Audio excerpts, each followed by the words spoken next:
ప్రజలందరికీ నమస్కారం. ముఖ్యంగా మీడియా ముందుకు రావడం ఎందుకంటే సింగళమాల నియోజకవర్గంలో సోమవారం 22వ తారీఖు నామినేషన్ వేశాను.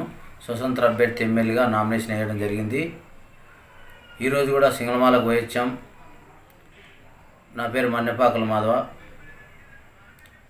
మరి సింగళమాల నియోజకవర్గానికి స్వతంత్ర అభ్యర్థిగా మరి నామినేషన్ వేసి రేపు 1వ తారీఖు మరి నడుచుకుంటూ వెళ్ళి ప్రచారం చేయబోతున్నాను. ఫ్రెండ్స్ కానీ, తమ్ముళ్ళు కానీ, అన్నలు కానీ, పెద్దలు కానీ అందరూ కూడా మీ ఆశీర్వాదంతో మీ అమూల్యమైన ఓటు వేసి నాకు భారీ మెజారిటీతో గెలిపించవలసిందిగా కోరుతున్నాము. మరి ఈరోజు డైమండ్ గుర్తు అంటే తెలుగులో వజ్రం గుర్తుకు ఓటు వేసి మీరు అమూల్యమైన ఓటు వేసి భారీ మెజారిటీతో గెలిపించాలని మనస్ఫూర్తిగా నమస్కారాలు తెలియజేసుకుంటున్నాను. మరి సీరియల్ నెంబర్ కూడా 12 మన్నెపాకల మాధవ అని ఉంది. మీ అమూల్యమైన ఓటు వేసి గెలిపించవలసిందిగా కోరుతున్నాను. డైమండ్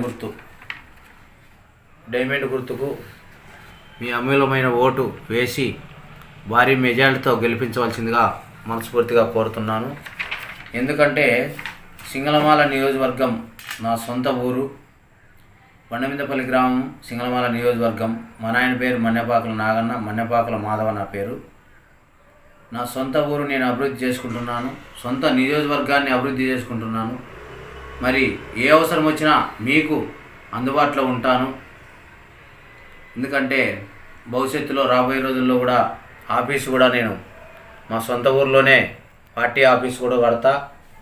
ప్రజలకు అందుబాటులో ఉంటానని కూడా ఈ సందర్భంగా తెలియజేసుకుంటున్నాను. ఈరోజు 6 మండలాలు ఉన్న సింగళమాల నియోజకవర్గం అతిపెద్ద నియోజకవర్గం. ఒక సెంటిమెంట్ కూడా ఉంది. సింగళమాల నియోజకవర్గం అంటే మరి సింగళమాల నియోజకవర్గం గెలిస్తే రాష్ట్రంలో కూడా అదే పార్టీ కూడా అధికారంలోకి వస్తుందని ఒక సెంటిమెంట్ ఉంది. 1967లో మళ్ళీ ఎస్సీ కాన్స్టిట్యున్సీగా ఏర్పడినటువంటి సింగళమాల నియోజకవర్గం అది ఎస్సీ కాన్స్టిట్యున్సీగా ఉంది. మరి అన్ని సామాజిక వర్గాలు కూడా ఉన్నారు. ఈరోజు ఎక్కడ చూసినా మరి అభివృద్ధి కనిపించలే. ఏ పార్టీ అధికారంలోకి వచ్చినా సింగళమాల నియోజకవర్గం మాత్రమే అభివృద్ధి చేయలేకపోతున్నారు. అంతేకాదు ఈరోజు పాంప్లెట్ కూడా సింగళమాల నియోజకవర్గ అభివృద్ధి కోసం, ప్రజల కోసం కూడా ఏర్పాటు చేయడం జరిగింది. ఎందుకంటే అన్ని సామాజిక వర్గాలలో ప్రజలు వెనుకబడి ఉన్నారు కాబట్టే SC, ST, BC, minority, Christian అన్ని వర్గాల కోసం ఉచిత విద్యా, ఉద్యోగం అందే విధంగా మేము ఉంటాం. నేను అధికారంలోకి వస్తే, నన్ను గెలిపిస్తే మరి ఒక పంచాయతీకి ఒక వాటర్ ప్లాంట్ కట్టి ఇంటింటి కొలాయి వేపిస్తా. అంతేకాకుండా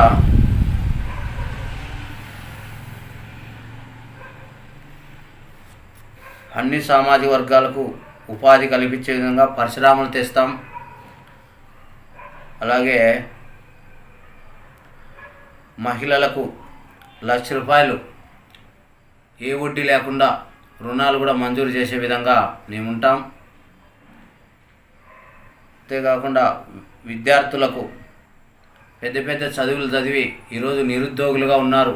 వాళ్లకు ఉద్యోగ అవకాశం కల్పించేటట్లు జాబ్ క్యాలెండర్ కూడా రిలీజ్ చేస్తాం. అన్ని కార్పొరేషన్లకు నిధులు కేటాయింపు చేపిస్తామని చెప్పి కూడా ఈ సందర్భంగా తెలియజేసుకుంటున్నాం. ఎందుకంటే వాహనాలు పెట్టుకొని సబ్సిడీల ద్వారా మరి బండ్లు నడుపుకొని జీవనోపాధ్యాయం నడుపుకుంటున్నారు. వారికి కూడా మేము అండగా ఉంటాం. డ్రైవర్ అన్నలకైతేనేమి, అలాగే కార్మికుల అన్నలకైతేనేమి, రైతన్నలకైతేనేమి, అలాగే రైతులకు రుణమాఫీ ద్వారా ఉచిత బోర్లు వేయించి ఇంపూర్ సబ్సిడీ, రైతు భరోసా, మరి పంట నష్టం బీమా అన్నీ కూడా వచ్చే విధంగా ఆల్ ఇండియా ప్రజా హక్కుల పోరాట సమితి తరఫున కూడా మేము తెలియజేస్తున్నాం. ఎందుకంటే ఆల్ ఇండియా ప్రజా హక్కుల పోరాట సమితి నాయకత్వం 2018లో ప్రజల కోసం, ప్రజా సమస్యల కోసం కూడా నేను స్థాపించినాను. అప్పుటింటి అన్ని సామాజిక వర్గాల కోసం SC, ST, BC, minority, OC, Christian అన్ని వర్గాల కోసం కూడా నేను పనిచేస్తున్నా. ఎందుకంటే నేను గుర్తించాలా, ఈరోజు సొంత నియోజకవర్గంలో అభివృద్ధి చేసుకోవడానికే నేను పాటుపడుతున్నాను. కాబట్టే నేను మరి నడుచుకుంటూ వెళ్ళి డోరు మరి ప్రజా సమస్యలు తెలుసుకుంటాను. ఇల్లు మరి డోర్ తట్టి మరి నేను సమస్యలు తెలుసుకొని మరి కాలినడకతో వెళ్ళి నేను ప్రచారం కూడా ప్రారంభిస్తున్నాను 1వ తారీఖు. తప్పకుండా నా అన్నలు కానీ, తమ్ముళ్ళు కానీ, సోదరులు, ఫ్రెండ్స్ కానీ, శ్రేయోభిలాషులు అందరూ కూడా గుర్తించి మరి జయప్రదం చేయాలని మరి కోరుకుంటున్నాను. కాబట్టి 1వ తారీఖు మరి ప్రారంభిస్తున్నటువంటి ప్రచారాన్ని జయప్రదం చేయాలని ప్రతి ఒక్కరికి కోరుకుంటున్నాను. జై హింద్.